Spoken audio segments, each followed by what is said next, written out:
بەسڵاوێکی دووبارە بینەران و گوێگرانی خۆشەویست هاتمەتە وڵاتان بۆ پێشکەشکردنی بەرنامەی لێکدانەوە هەڵوێست.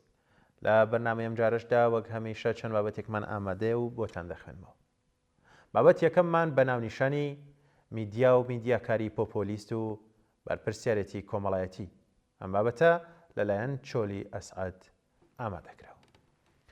بابەتی میدیا و بەرپرسیارەتی کۆمەڵایەتی یەکێکە لە گرنگترین بابەتەکانی بواری ڕاگەیاندن، بە تایبەتی کاتێک بۆ شیکردنەوەی ڕووماڵی قەیرانەکان دەکەوێتە کار، وەک لافاوەکەی چەمچەماڵ. ئەم بابەتە بە چەند خاڵێک بۆیەوە ئەخوێنمەوە. بەپێی تیۆری بەرپرسیارەتی کۆمەڵایەتی، میدیا تەنها ئامڕازێک نییە بۆ گواستنەوەی هەواڵ، بەڵکو دەبێت خزمەتی بەرژەوەندی گشتی بکات، نەک بەرژەوەندی حیزبیان بازرگانی. ڕازگۆیی و وردی زانیاریەکان بێ زیاد و کەم بگەیەنێت.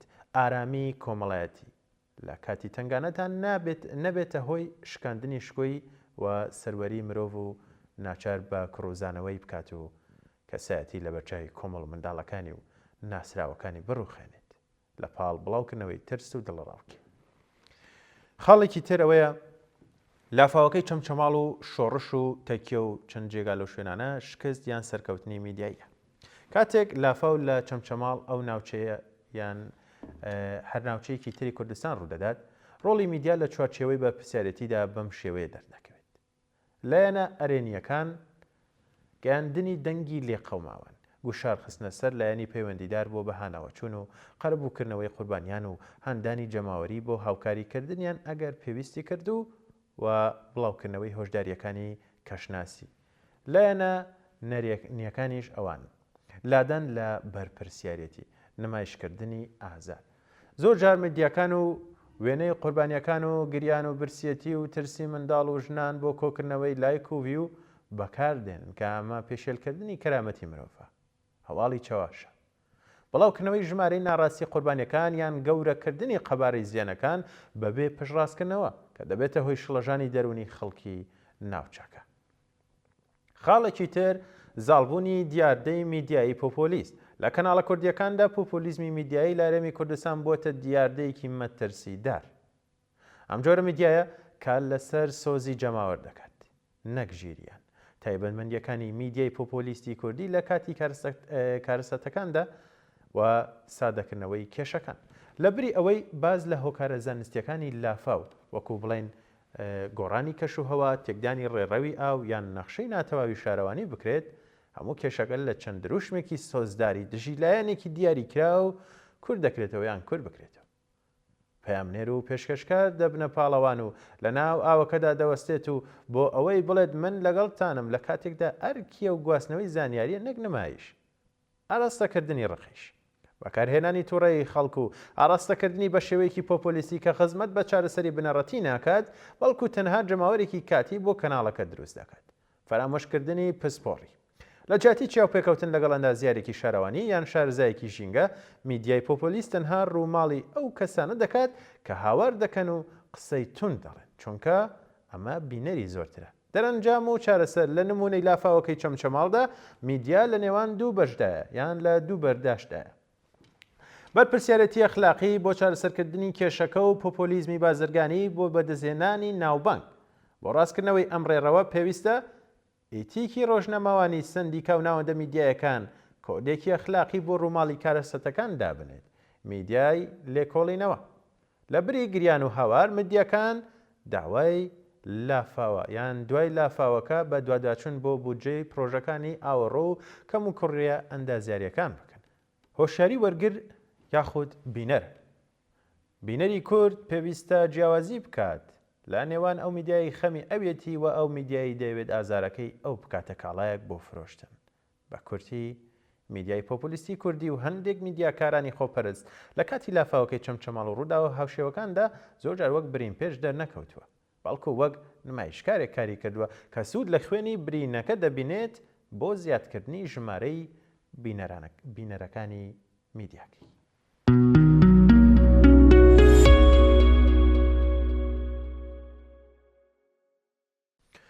کۆچ بەرەو مرۆڤایەتی ئەمە ناونیشانی بابەتێکە لەلایەن فواد سدیقەوە ئامادەکراوە. بەم شێوازە دەست پێ دەکات. بۆیە دەڵێن کۆچ بەرەو مرۆڤایەتی چونکە شکۆی تاک ڕووخاوە. مرۆڤایەتی یان مرۆڤبوونی ئێستا نەک تەنها لە بەردەم قەیرانێکی قوڵی ئەخلاقیدایە، بەڵکو لە بەردەم وێرانەیەکی گەورەی مێتافیزیکیدایە. درۆ کراوەتە ڕاستی سەروەر و ستەم کراوەتە چوارچێوەی دادپەروەری، گەندەڵی کراوەتە بنەمای کارگێڕی. لەم دۆخەدا شەرمکردن لە دزی و ڕسوابوون لە درۆ و گۆڕدراون بۆ شانازی هەمووشیان نیشانەی مردنی بەهاکان و چوونە ناو دۆخی هیچن. کۆچ بەرەو مرۆڤایەتی پرۆژەیەکی ڕادیکاڵە بۆ گەڕاندنەوەی شکۆ و شوناس و کەرامەت و ئازادی و عەدالەت. کۆمەڵی کوردی لە بەها سەرەکیەکانی پاشگەز بووەتە و تووشی پاشاگەردانی هاتووە، بۆیە کۆمەڵگایەکی هەڵوەشاو و بێشوناسە، کەواتە کۆچڕەوێکی سەرتاپەگیرمان پێویستە بۆ ئەوەی کۆچە یان ئەم کۆچە بکرێتە پرۆژەیەکی فکری هەنووکەی بۆ قورتاربوون لەو بربەریەتەی دزی گەورە و درۆی ناقۆڵای تێدا دەبنە دیسکۆرسی باڵادەست. ئەمە پێویستی بەدانانی سنوورێکی سووری تۆخە بۆ ئەو نادروستی وجودیەی کە هەموو بەها ڕەسەنەکانمانی ژەهراوی کردووە. گەندەڵ و دەست کە بە شانازیەوە کار دەکەن بوونەوەرێکت بۆ دروست دەکەن کە توانای بینینی ئازار و شکۆی هیچ کەسیان نییە، خاوەنی پرۆژەی بوونی خۆیان نین، تەنها بوونەوەرێکن لە دیسکۆرسی جەماوەرداون بوون. شکۆی مرۆڤ لەو ئەقڵە گەشتیەدایە کە توانای هەڵبژاردننی ئەخلاقی پێبەخشیوە، بەڵام ئەو کەسەی بۆ گیرفان پڕکردن شکۆی خۆی دەفرۆشێت لەسەر بنەمای غەریزە و ئاژەڵی دەژی و خۆی لە مرۆڤبوون دادەماڵێت. دەزوو گەندەڵ لە ڕوبەڕووبوونەوەی ڕاستی ڕەسەنەکان دەترسن، چونکە بێدەسەڵاتی خۆیان لە هیچی ناوەدا دەبینن، بۆیە پەنا بۆ هێزی ساختەی پارە دەبن. ئەمە تەنها پینەکردنی ئەو هیچەیە کە لە ناخیاندا دەناڵێنێت. کۆچ بەرەو مرۆڤایەتی پێویستی بە دابڕانی خودە لەم جەماوەرە درۆزنەی مێگەل ئاسایە. کار بۆ سڕینەوەی بوونی ڕەسەنی خۆی دەکات. شەرم ئەو سنوورە ئەخلاقیەیە کە مرۆڤ لە بێشکۆی دێپارێزێت. کەواتە کاتێک شەرمت لە دەستدا واتە کەرامەتت لە دەستدا، واتە مرۆڤبوونت لە دەستدا. مردنی شەرم واتای کوشتن و لابردنی ئەو سنوورەیە کە مرۆڤ بە ئاشکرا دەتوانێت وەک ئاژەڵێکی درەندا یان ڕێوی فێڵباز دەوروبەری خۆی هەڵبەخەڵەتێنێ. کۆچ بەرەو مرۆڤایەتی داواکاریکی وجودیە بۆ پاراستنی خود لە داڕوخان و پاراستن لە دۆخی بێبایەخی و بێشوناسی. تەنها بە گەڕانەوەی قوڵی فەلسەفی بۆ چەقی خود مرۆڤ دەتوانێت بوونی خۆی وەک بوونێکی ئازاد شەرمن و شکۆمەند بنووسێتەوە کە بەهێزی و مانای خۆی لە ڕازگۆی و عەداڵەتدا دەبینێتەوە. ئەمە شۆڕشێکی بێچەکە کە تەنها بە گەڕانەوە بۆ پاکی و قوڵی فەلسەفەی مرۆڤبوون و نووسینەوەی شوناسێکی نوێی ئەخلاقی دێتەتی.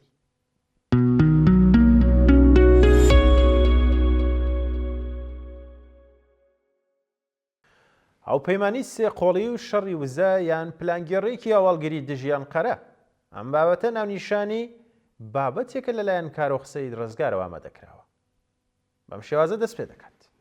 لە ساڵانی دواییدا دەریای مەدیتەرانە بۆتە گۆڕەپانی ململانێکی توندی جیۆپۆلیتیکی ڕێکەوتنی سێقۆڵی نێوان ئیسرائیل، یۆنان، قوبرس کە لە سەراستی فەرمی وەک هاوپەیمانێکی وزە و ئاسایش دەردەکەوێت لە ناوەڕۆکدا هەڵگری ڕەهەندی سیاسی و هەواڵگریە کە ڕاستەوخۆش کار لەسەر ناوخۆی تورکیا و پێگەی ئیقلیمی وڵاتە دەکات. لێرەدا پرسی تێوەگلانی ناڕاستە و خۆی جەماعەتی فەتحوڵا گولەن وەک یەکێک لە ئەکتەرە نادیارەکان لەم هاوکێشەیەدا دێتە ئاراوە. ئیسرائیل و یۆنان و قوبرس بەرژەوەندێکی هاوبەشیان هەیە لە سنووردارکردنی دەسەڵاتی تورکیا لە دەریای مەدیتەرانەدا. پرۆژەی گواستنەوەی غاز و مانەوەڕە سەربازی هاوبەشەکان تەنها بۆ ئابووری نین، بەڵکو بۆ دروستکردنی دیوارێکی پۆڵایینە لە بەردەم فراون خوازیەکانی ئەنقەرە. چەکی بێدەنگ لە قوڵای ڕێکەوتنەکەدا هەرچەندە لە هیچ بەڵگەیەکی فەرمیشدا ناوی تاقمەکەی گولەن ناهێنرێت، بەڵکو یان بەڵام چەند هۆکارێک هەن کە دەیسەلمێنن ئەم تاقمە بەشێکی نادیارن لەم ستراتیژیە سێقۆڵیەی ئیسرائیل و یۆنان و قوبرس. زانیاری و هەواڵگری لایەنگرانی گولەن کە لە دامەزراوە هەستیارەکانی تورکیا، سوپا و پۆلیس و هەواڵگری هەڵاتون خاوەنی زانیاری وردن لەسەر لاوەزیەکانی سیستەمی ئەمنی تورکیا بۆ ئیسرائیل و یۆنان. ئەم زانیاریانە وەک زێڕوان بۆ داڕشتنی پلانە بەرگریەکانیان. یۆنان بووەتە ناوەندێکی سەرەکی بۆ کۆکردنەوە و نیشتەجێکردنی ئەندامانی ئەم گروپە. ئەمە تەنها بۆ مرۆیی نییە، بەڵکو وەک کارتێکی فشار بەرامبەر ئەردۆغان بەکاردێت. لایەنگرانی گولان لە ئەمریکا پەیوەندیکی تونند و تۆڵیان لەگەڵ لۆبیە جوو و یۆنانیەکان وەک ئیپاک و هاڵک دروست کردووە. ئەم لۆبیە سێقۆڵیە کار لەسەر ئەوە دەکات کە سیاسەتی ئەمریکا بەرەو بەرژەوەندی سێگۆشەی تێلەڤیڤ، ئەسینە، نیشتەجێی پێنسیلڤانیا ببات و بنیامین ناتانیاهۆ وەک سیاسەتمەدارێکی پراگماتیک پێویستی بە هەر ئامرازێکە کە پێگەی تورکیا لاواز بکات. ئەو دەزانێت کە بزوتنەوەی گولان نەیارێکی ئایدۆلۆژی و سیاسی سەرسەختی ئەردۆغان، توانای نانەوەی پشێوی یان لانی کەم دروستکردنی گومانی لە ناوخۆی تورکیا هەیە، بۆیە لە قوڵای ڕێکەوتنەکەدا هەماهەنگیەکی ناڕاستەوەخۆ هەیە بۆ پاراستن و بەکارهێنانی ئەم گروپە لە کاتی پێویستیدا. باز نەکردنی ئەم پەرسە لە کۆبوونەوە سێقۆڵەکەدا بۆ دوو هۆکار دەگەڕێتەوە. شەرعیەتی نێودەوڵەتی ئەگەر ئیسرائیل و یۆنان بە فەرمی پیشانی گولان بکەن پشتیوانی بکەن بڵێن، تورکیا دەتوانێت لە ڕووی یاسایی نێودەوڵەتیەوە وەک دەوڵەتی پشتیوانی تیرۆر ناویان ببات، بۆیە هەمیشە لە سیاسەتدا کاتە شاراوەکان کاریگەرترن. هێشتنەوەی ئەم پەیوەندیە لە تاریکیدا ڕێگە بە مانەوەڕی زیاتر دەدات. کۆی بابەتە ڕێکەوتنی یان کۆی ئەم بابەتە ڕێکەوتنی سێقۆڵی نەتەنیاهۆ لەگەڵ یۆنان و قوبرسە کە تەنها ڕێکەوتنێکی ئابووریش نییە، بەڵکو هاوپەیمانیی ئەمنی فرەڕەهەندە جەماعەتی گولان لەم نێوەندەدا ڕۆڵی هەواڵگری و فشاری سیاسی دەگێڕن کە بەبێ ئەوەی ناویان لەسەر کاغەزیش بێت کاریگەریان لەسەر ئاراستەی ڕووداوەکان هەیە.